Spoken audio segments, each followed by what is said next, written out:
after a few hours of lull, we saw heavy firing in the Uri sector.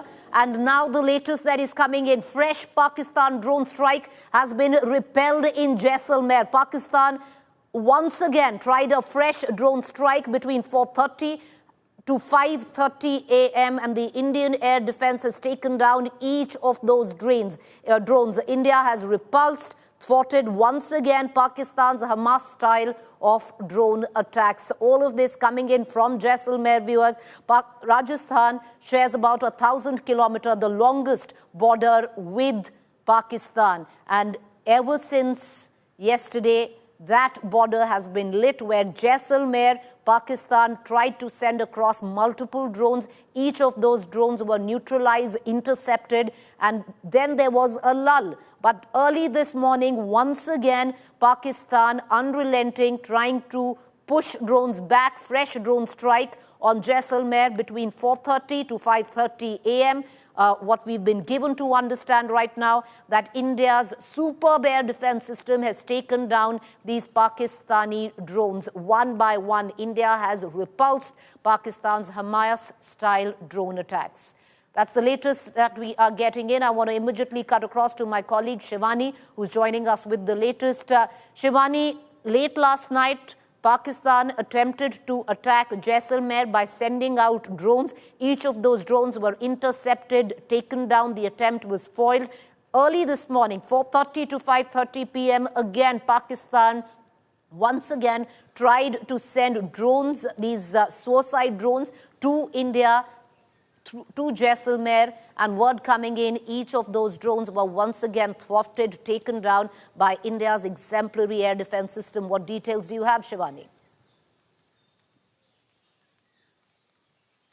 Preeti, Jaisalmer was the place where we were reporting that in the night there was an attempt by Pakistani drones of intrusion and attack, but they were neutralized. There were multiple drones that were reported in that area, but they were neutralized befittingly by the not only by the air defense system, but there was some action that was being responded well by the Indian army out there. Jaisalmer happens to be a very crucial border area with a lot of defense establishments out there, Preeti.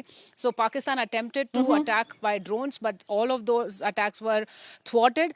Again in the morning, there are reports of fresh attacks from Pakistani drones and munitions that are being neutralized once again by our air defense system, the multi-layered air defense systems that are a combination of different air defense system guns that have been activated in that whole region, Preeti.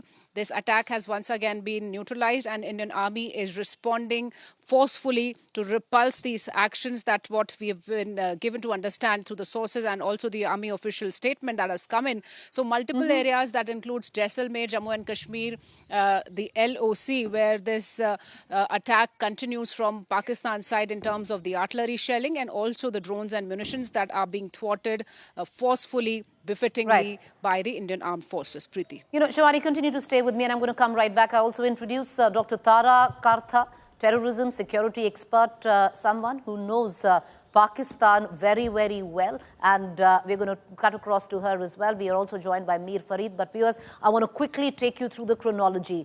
Clearly, we are up the escalation matrix with Pakistan. Pakistan once again forcing India's hand to proportionately respond, but respond aggressively. I want to take you through to what now is clearly the third chapter of Operation Sindoor. 8:30 p.m. last night, you had Pakistan that seemingly has now crossed a red line, because Pakistan attempted to not just attack India's military installations, but also go off India's civilian installations, civilian residential areas. It began with an attempt to attack the Jammu airport, the Jammu airstrip there, along with the civilian areas, which was a combination of missiles, of drones, of fighter jets. India repelled, foiled that attack completely, viewers. What we've been given to understand that through the course of the night, 3 Pakistan fighter jets have been downed by India, and there have been no casualties, at least till 5:30 this morning. After that, the Jammu attack, then the entire Western Front lit up with swarm drones being sent across by Pakistan, drones, fighter jets and missiles that Pakistan used, where Jaisalmer, Pathankot, Udhampur, all these areas, Jalandhar, all these areas came under attack, and each of those attempts were thwarted. But this was, like I pointed out, was that red line that Pakistan crossed. India then responded befittingly to the escalation of Pakistan, and it's important right now to underline that word escalation by Pakistan, because India has only been responding proportionately at that.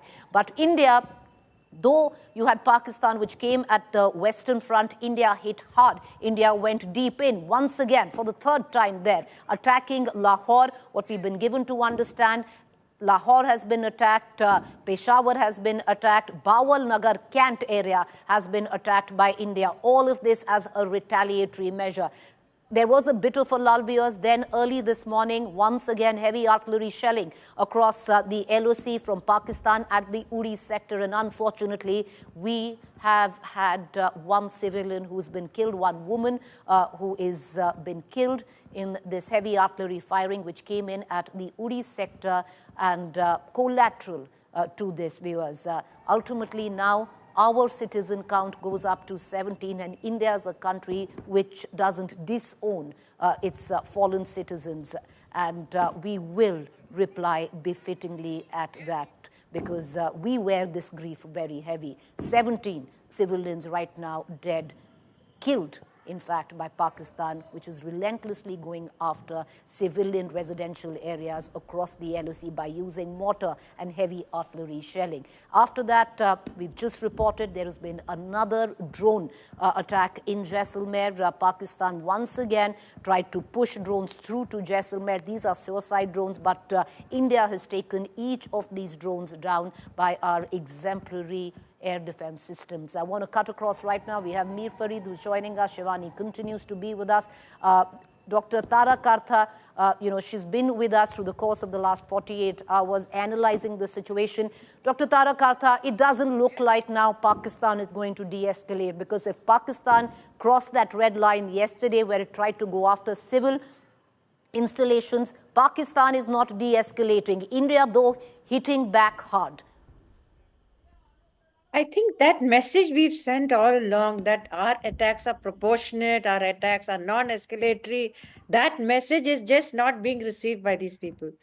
But then from what I've told you all, on this channel from the beginning, it did seem to me that Pakistan wants you to stay engaged and perhaps go to something short of war. It seems to me that is their objective. Because otherwise, but Dr. Kartha, Pakistan would want us to be engaged. Pakistan would want to keep this conflict brewing. The conflict is only widened now with the hostilities reaching a crescendo. But the larger question, Dr. Tara Kartha, can Pakistan actually afford to keep it brewing?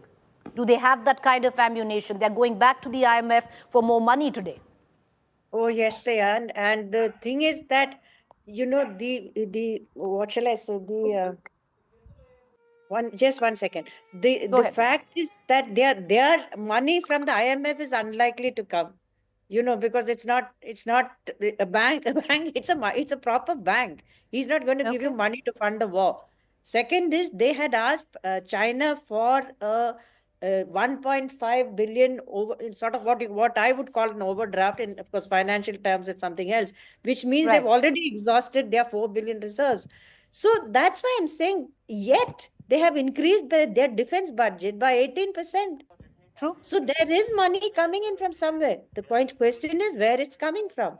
And this, I recall that once when we looked at Pakistan's budget papers, we were looking at the entire thing, and in one footnote, just one, I found military loan from China, unaccounted for. It's not to be seen anywhere in the budget. So this is, you need money to fight a war. Weapons are being given by Turkey and China. Right. So therefore, there are a lot of other actors involved in this. But so far, it seems that it's an ego trip of General Asif Munir. If that is the case, then it's extremely dangerous. When one man wants to... You're right.